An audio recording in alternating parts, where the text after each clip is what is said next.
Sandaling pananahimik para pakinggan ang mahinang boses ng mga tumatawag ng tulong mula sa ilalim ng mga gumuhong istruktura. Maya-maya pa, palakpakan at sigawan na matapos makarinig ng tinig ng senyales ng buhay.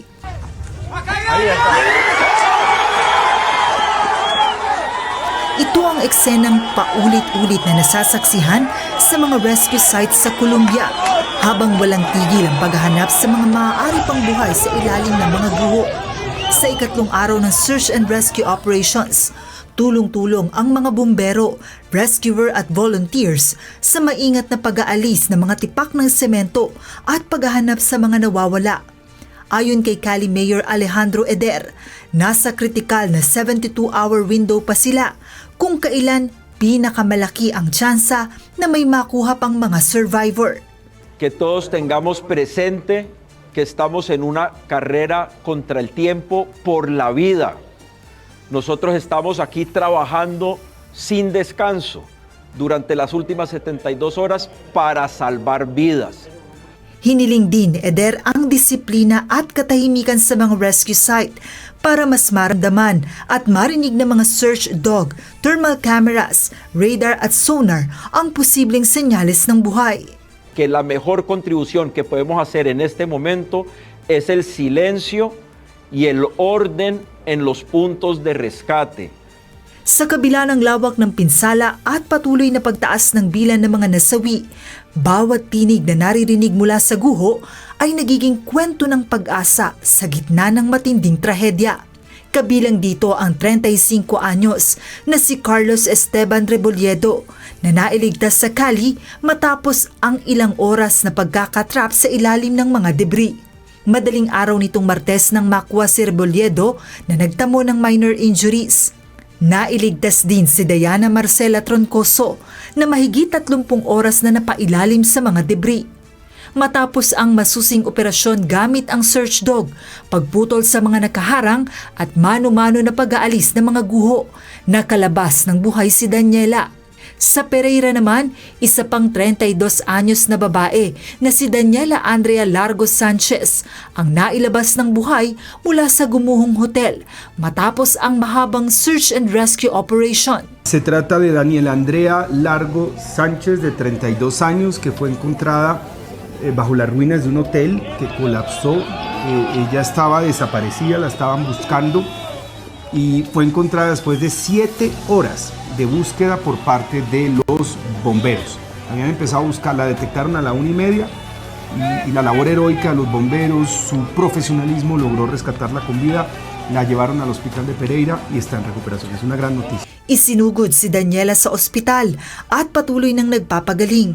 Para sa kanyang pamilya, magandang regalo ang pagkakaligtas kay Daniela para sa kanyang anak na 12 anyos na nagdiwang ng kaarawan sa kaparehong araw ng tumama ang lindol. Así es, gracias a Dios la encontraron con vida. Tenemos en este momento más de 40 desaparecidos en Pereira. Seguimos trabajando, enviando todas las capacidades, todo el presupuesto, los rescatistas, los caninos. Estamos ahí firmes para que esas personas... Isa ring sanggol ang nailigtas sa Cali matapos marinig ng mga residente ang mahinang boses ng isang lalaki mula sa ilalim ng gumuhong Torre del Limonar. Magkakasamang binuhat ng mga residente ang isang mabigat na concrete slab para makagawa ng daan at mailabas ang sanggol na hirap ng huminga. Nailigtas din kalaunan ang lalaking kasama ng sanggol habang patuloy namang hinahanap ang ina ng bata. Sa iba pang rescue site, may mga survivor ding nailabas sa Manizales at sa gumuhong notary office sa Cali. Bukod sa mga taong naililigtas mula sa guho, isang pusa rin ang matagumpay na na-rescue ng mga otoridad. Makikita sa video na hirap nang huminga ang pusa dahil sa mabibigat na batong dumagan sa kanya dahil sa lindol. Maya-maya pa, nailabas ang pusa at dinala na sa pagamutan. Samantala, ilang Kolumbyano rin ang piniling maghatid ng tulong sa kapwa sa kabila ng trahedyang naranasan. Sa halip na itabi ang natitirang paninda, ipinamigay ng negosyanteng ito ang huling mga tinapay at cookies na naisalba niya mula sa lindol para sa mga residente at rescuer na nasa kalsada. Ayon kay Cali Mayor Alejandro Eder, Marami na ang nailigtas sa lungsod dahil sa pinagsamang lakas ng mga professional rescuer at ordinaryong mamamayan. Los avances que hemos tenido, las 75 personas que hemos rescatado, se deben al trabajo que hemos hecho de manera coordinada.